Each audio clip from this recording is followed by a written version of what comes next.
So, eto guys, hiniwa ko yung sibuyas ng sa 1/8, bali 8 pieces siya. So, lalagyan po natin ng corn flake, ng fish flake. Yan. Medyo napadami, pero okay lang.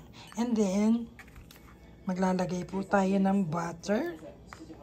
This is a zero calorie butter. So, ayan po guys. Ganyan. And then, lagyan po natin ng soy sauce.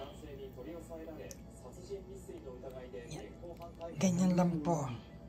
So, yan. Lalagyan po natin ng saran wrap. So, yan guys. Nilagyan po natin ng saran wrap. Lagyan po natin ng sarap. Painitin po natin siya. Iluluto natin siya sa microwave oven. Yan. Sa range. And then, bali mga 3 minutes guys. 3 minutes.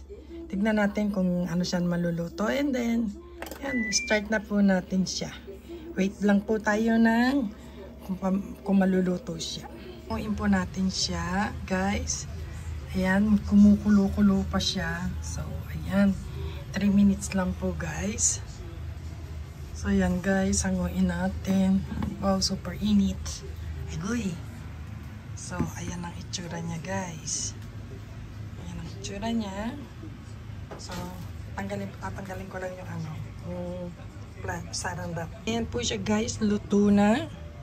Luto na ang ating lalagyan lang po natin ng toppings na corn. Lagyan lang po ng toppings na corn. And, ready na po ang isa nating ulam or salad. Ayan po. Ayan. From farm to table.